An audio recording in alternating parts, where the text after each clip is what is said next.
Hi, welcome to Raha Academy.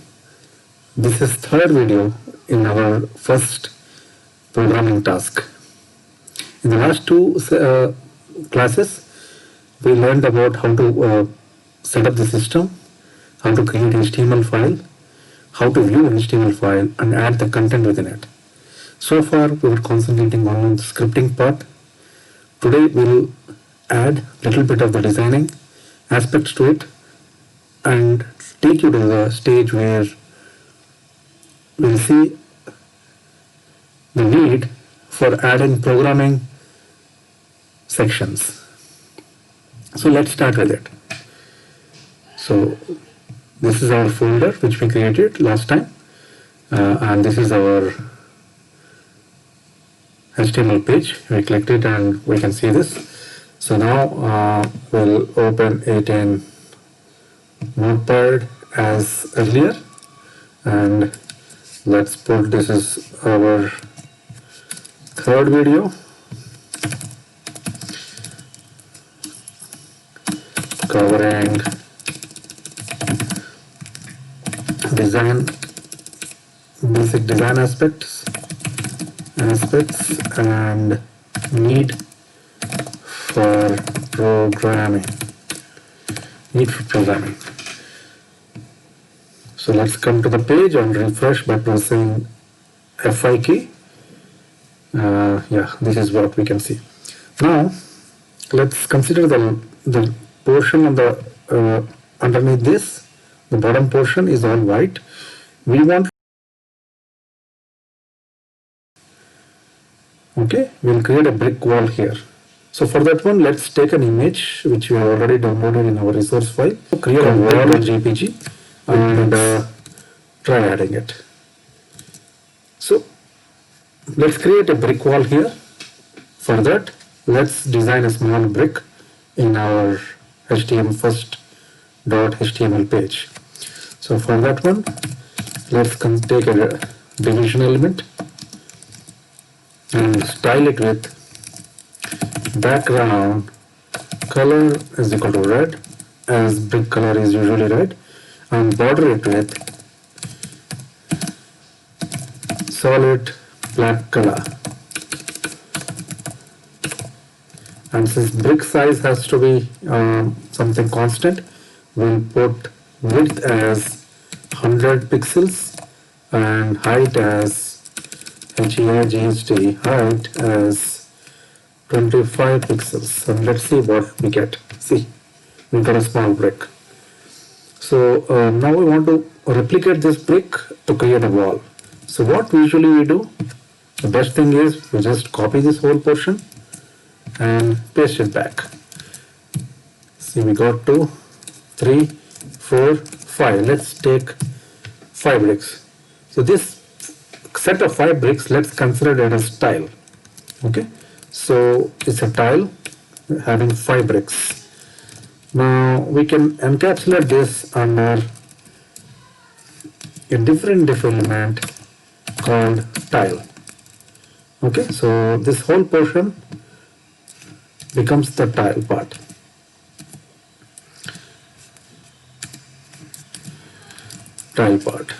So in Notepad, some of the features are usually not there, since Notepad is basically for very basic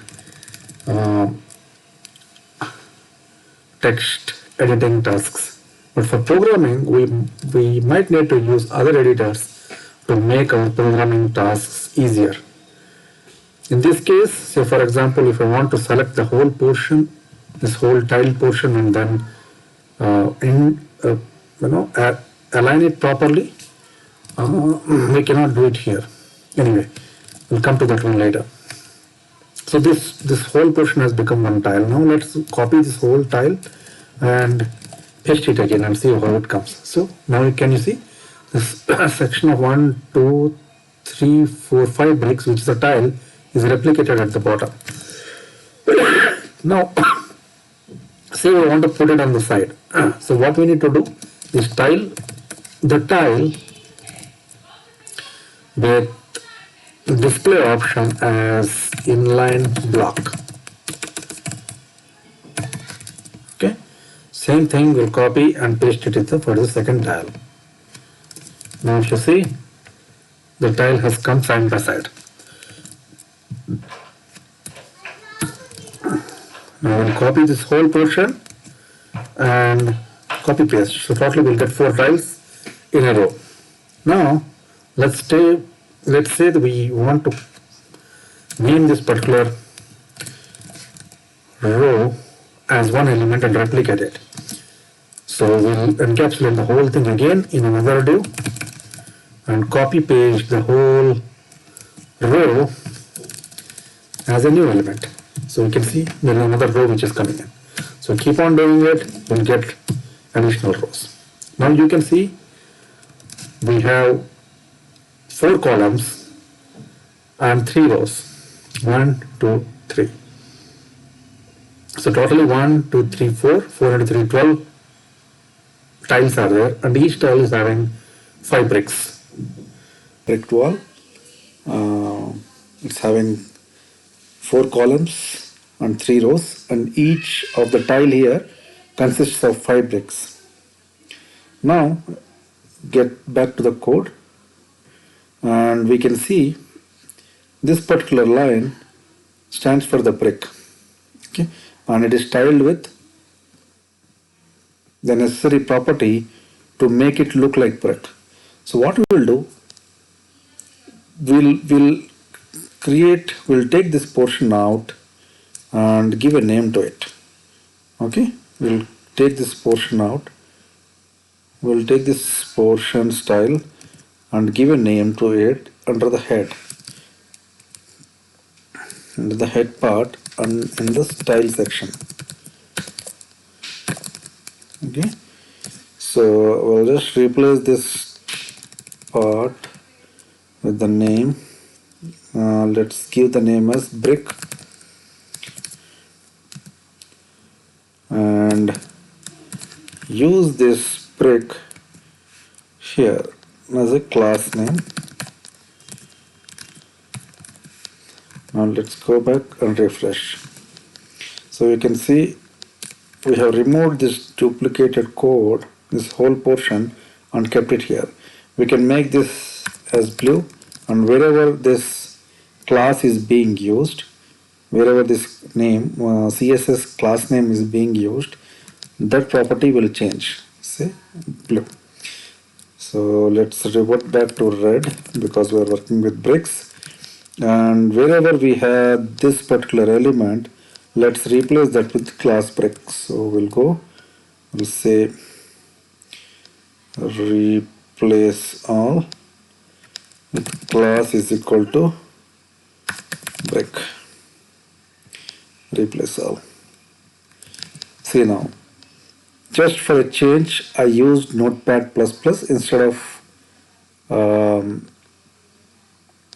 Notepad, simple Notepad, and you can see how quickly we were able to change all the values. Now let's go back and see the effect of it. We'll just change the color at this place, that is in the style sheet, and all the sections that are named with class brick get modified. Okay, so far whatever we are doing is scripting. We are not yet entered into the programming part. So let's go one step ahead and define all the classes here. Say this is brick, and this particular division stands for the tile. Okay, so we'll take this part and name as tile. Okay, and same thing, we'll create a class under style section and add our content there. Okay, so you go to this place and wherever style is there, replace it with tile.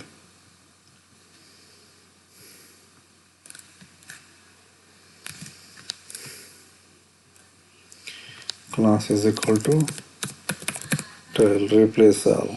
Okay. So now you can see how compact code has become, and it's easier to refer individual element with its name. It gives more readability and easier. It makes it easier to understand this code. Okay. Now this had the whole thing, and row doesn't have much property, so we'll leave it as it is. So this portion, whatever we added under style, can be taken under a different file and referred here explicitly. So that file is usually named as .css, which expands to cascading style sheets. So you can see the beauty of it. Every div element can be designed or decorated with certain style, and instead of repeating that style at every other division element, we create a class and use that to refer wherever we want to display such properties. So this is so slowly, if you see, we have moved into the CSS section now, and as and when our program becomes more complicated, we'll keep adding the sections and we'll keep explaining you about it. So this is done. Now what we'll do next is, now again you can see that you have a lot of repeated portion here, like this whole row. If you copy paste, it keeps repeating, right? Whatever we copy paste, we get another row. But say for example, somebody wanted a row, say around 100 rows of the same tiles. So what you will do, one option is you copy paste this row section again and again for 100 times, or write some code where it replicates this section 100 times. Now we are rightly set to enter into the part to learn the programming aspects. Now you can see that this code is duplicated a number of times based on our requirement. So instead of copy pasting it here and making it static, what we'll do is we'll add programming component to replicate this section a number of times, and n stands for the number. Say in our example we wanted 100 rows, so n will be 100 here, and with that program we'll be having just 2 lines of code which will add 100 rows. So you can see the benefit that instead of having copy pasting the whole portion again 100 times, we'll just add a small program